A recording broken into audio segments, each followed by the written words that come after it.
नहीं आई। पैसा वैसा के तगादा के लिए भले आती होगी दिन में, लेकिन रात में जिस दिन घटना घटती है उस दिन ये 10:15 बजे रात में जाकर के लड़कियों को उठा के देख रही है। हाँ रखिएगा जहाँ पर कोई जेंट्स इन ना करता हो या जेंट्स ना जाता। मैं हाथ जोड़ है तो वो जो है ज्यादा सुरक्षित बताया। मैं हाथ जोड़ता हूँ भैया। सर हम लोग तो जो है ना दहशत में कि निर्णय के क्या ले सर, नहीं है स्थिति अच्छी, मैं आपको क्लियर कह रहा हूँ। जीते स्कूटी जीते कार। जी आपने सही सुना, लक्ष्मी ज्वेलर्स कटिहार से कृष्णा डायमंड ज्वेलरी खरीदें, लकी ड्रॉ में पार्टिसिपेट करें और कार और स्कूटी जीतने का मौका पाएं। साथ ही 25% तक की छूट पाएं सोने और चांदी के जेवर की बनाई पे और हीरे की वैल्यू पे। Lakshmi jewellers, Lakshmi complex, doctor Rajendra Prasad पथ, कटिहार। बिहार की राजधानी पटना में नीट छात्रा के साथ जो रेप और हत्या की घटना हुई है उसको लेकर अब बिहार की राजनीति में भी इसकी चर्चा जोर से होने लगी है। नमस्कार, आप देख रहे हैं BMW न्यूज बिहार और मैं हूं आपके साथ अभिषेक।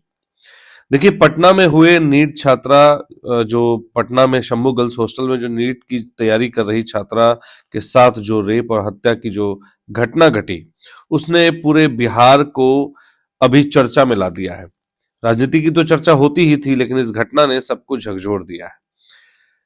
एक तरफ जहां परिवार दर बदर ठोकर खा रहा है, न्याय की गुहार लिए, कभी वो कोर्ट के दरवाजे जा रहा है, कभी वो पुलिस के दरवाजे पे जा रहे हैं परिवार के लोग, कभी नेताओं के चक्कर लगा रहे हैं, कभी नेता उन्हें अपने घर पे बुला रहे हैं। इस बीच एक ऐसा नेता है जो उनके लिए उनका सहारा बनकर उभरता हुआ दिख रहा है। वो नाम है पूर्णिया के सांसद श्री राजेश रंजन जी उर्फ पप्पू यादव जी का। पप्पू यादव आए दिन कुछ ना कुछ इस मामले को लेकर खुलासा कर रहे हैं। एक खुलासा आज भी हम आपके साथ जुड़े हैं और एक खुलासा जो उन्होंने किया है उस खुलासे को आपको दिखाएंगे। लेकिन सबसे पहले बता दें कि पप्पू यादव एक ऐसा नेता है जो इस मामले को लेकर रोज कुछ ना कुछ नए खुलासे कर रहे हैं और उन्होंने साफ तौर पर कह दिया है उन गार्जियंस को जिनके बच्चियां पटना में रहकर, गर्ल्स हॉस्टल में रहकर पढ़ाई कर रही हैं, और खास करके पटना शंभू गर्ल्स हॉस्टल में रह रही बच्चियों के पेरेंट्स से जब उन्होंने बात की तो उन्होंने साफ तौर पे कहा कि पटना की स्थिति बहुत अच्छी नहीं है। तो आपको सुनवाते हैं पप्पू यादव से बात करते हुए शंभू गर्ल्स हॉस्टल में वहां पे जो लड़कियां रह रही थी उनमें से एक गार्जियन ने हिम्मत दिखाई और उन्होंने पप्पू यादव से संपर्क स्थापित किया, उन पर फोन पे उनसे बात की और उन्होंने जो कुछ कहा वो काफी चौंकाने वाला है। उन्होंने जो बताया है उसे पहले आप सुन लीजिए, फिर आगे हम इस कहानी में आपसे फिर जुड़ेंगे। सुनिए उन्होंने क्या कुछ कहा है। हो रहा नहीं हो रहा, ये लोग तो ज्यादातर रूम में रहते हैं या कोचिंग में रहते हैं, कहीं जाती आती भी नहीं है। ऐसे जो है खलबली कुछ चीज जो का पता चला है, जो 3rd फ्लोर में लड़की लोग रह रही है, ये लोग तो 1st फ्लोर में थी तो इन लोग को उतना पता नहीं चला। वो बच्ची जो जहानाबाद की वो 1st फ्लोर पर थी। नहीं, वो 3rd फ्लोर में है सर। ठीक है, 3rd फ्लोर में बेटी जो है 1st फ्लोर में थी, सिंगल रूम में थी। 3rd फ्लोर में क्या महसूस की, वो क्या बोली? 3rd फ्लोर में ही ये घटना घटी और ये भी बताई है कि उनका परिवार, वार्डन का परिवार या मैंने हॉस्टल वाले का परिवार 4th फ्लोर में रहता था। वहाँ एक लड़का भी रहता था उसका। क्या नाम था लड़का का? लड़का का नाम ये लोग नहीं बता सकेंगे सर, ये लोग किसी से मिलती जुलती नहीं थी ना। किसका लड़का था? हमको लगता है कि हॉस्टल वाले का ही लड़का। हॉस्टल का लड़का था। मतलब कैमा फ्लोर पर वो मालिक का बेटा रहता है? 4था फ्लोर पे सर, 4था फ्लोर। नीतू कभी नहीं आती थी? रूम ओनर का है। रूम ओनर का, वही हुआ। नीतू कभी नहीं आती थी? अभी तक जो मेरी बेटी ने बताया है कि इस तरह से जांच करने के लिए कभी नहीं आई। पैसा वैसा के तगादा के लिए भले आती होगी दिन में, लेकिन रात में जिस दिन घटना घटती है उस दिन ये 10:15 बजे रात में जाकर के लड़कियों को उठा के देख रही है, पूछ रही है, तो जरूर उनको पता है कि यहाँ क्या हो रहा है। सभी लड़कियों को? हाँ सर, सब रूम में जाकर के जो है देखी है। मेरी बेटी के रूम में तो आई ही आई। तो आपने सुना, शंभू गर्ल्स हॉस्टल में रह रही एक बच्ची, एक लड़की के पिता ने पप्पू यादव से साफ कहा कि वहां पर जो वार्डन है नीतू मैम जो है वो अचानक से घटना वाले दिन, जिस दिन घटना घटती है, वो अचानक से रात में वहां पहुंचती है और लड़कियों के कमरे में अचानक वो आ जाती है रात के वक्त, दिन के वक्त नहीं, रात के वक्त वो आती है और हड़बड़ा कर सबको देखने लगती है, ढूंढने लगती है। लड़कियां उनसे पूछती भी है कि मैडम क्या बात है, तो वो कहती है कुछ बात नहीं और चुपचाप वहां से चली जाती है, कुछ बोलती नहीं है। लेकिन उनके चेहरे के हाव भाव बता रहे थे कि कुछ गलत हुआ है। ऐसा कहना है जो शंभू गर्ल्स हॉस्टल में रह रही बच्चियां हैं उनके माता पिता की, जिस पिता ने पप्पू यादव से अपनी बात की है वो कटिहार के मनिहारी में एक सरकारी कर्मचारी है, सरकारी मुलाजिम है और उन्होंने फोन पर पप्पू यादव से संपर्क स्थापित किया है, जिसे पप्पू यादव ने पूछा भी है उनसे कि क्या मैं आपके बारे में कोट कर सकता हूं, ये ऐसा उन्होंने कहा है।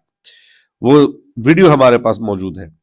लेकिन बात यह है कि जो आरोप जो बच्चियां वहां पढ़ रही थी, उनके जो पिता आरोप लगा रहे हैं कि उसके चौथे फ्लोर पे, गर्ल्स हॉस्टल के चौथे फ्लोर पे गर्ल्स हॉस्टल के संचालक के बेटे और उनका परिवार, संचालक का परिवार और संचालक के परिवार के साथ उनका बेटा रहता था, जो वहां चौथे फ्लोर पे रह रहा था और उसके ऊपर भी शक जा रहा है। और उसके पिता जो लड़की शंभू गर्ल्स हॉस्टल में पढ़ रही थी, जो कटिहार के रहने वाली है, उसके पिता ने पप्पू यादव को फोन पर बात करते हुए उन्होंने पूरी बात कही और जो हॉस्टल के जो संचालक थे उनके बेटे के ऊपर भी क्वेश्चन कर रहे हैं कि आखिर में वो लड़का वहां उतनी रात को कर क्या रहा था, उसका जिक्र क्यों नहीं आया, अब तक उसके बारे में कोई पूछताछ क्यों नहीं, तमाम ऐसी बातें उन्होंने कही।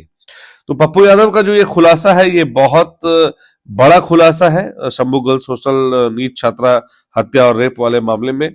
अब इसको लेकर पुलिस कैसे संज्ञान लेती है।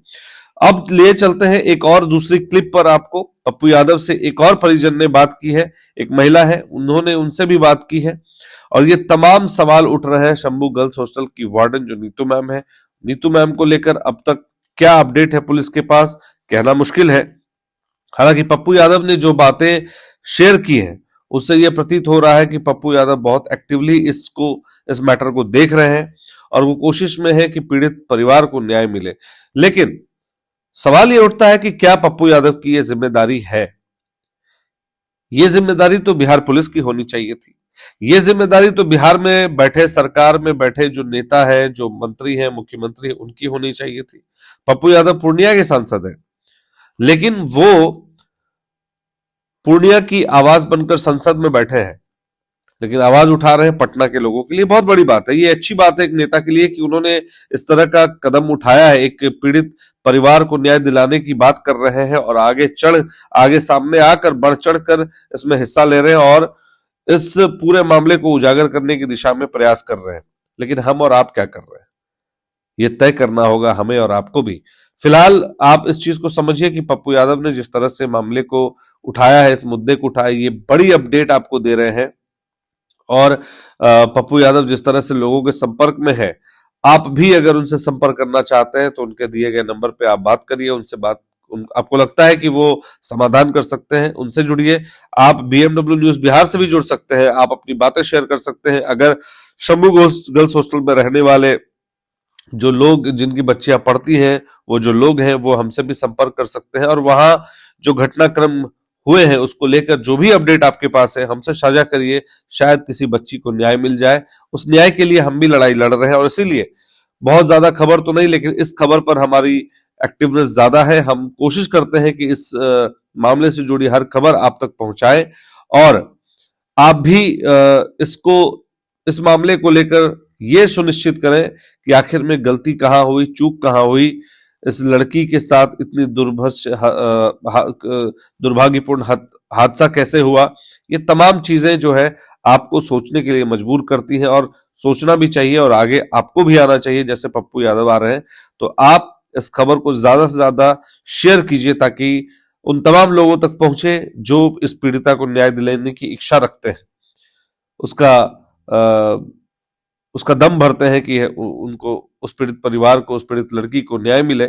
तो आप इसे ज्यादा से ज्यादा शेयर करें, लाइक करें और हो सके तो हमारे चैनल को सब्सक्राइब करें, ताकि हम चाहते हैं, हमारी कोशिश रहती है कि इस तरह के मामलों को हम कम से कम शासन और प्रशासन तक पहुंचाने का प्रयास करें, ताकि किसी को न्याय मिल सके। जय हिंद, धन्यवाद।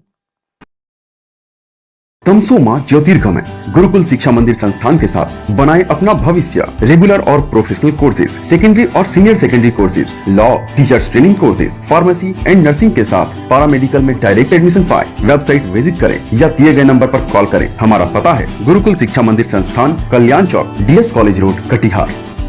हमारा वीडियो अगर आपको अच्छा लगा हो तो आप हमारे वीडियो को लाइक करें, शेयर करें और हमारे चैनल को सब्सक्राइब जरूर करें।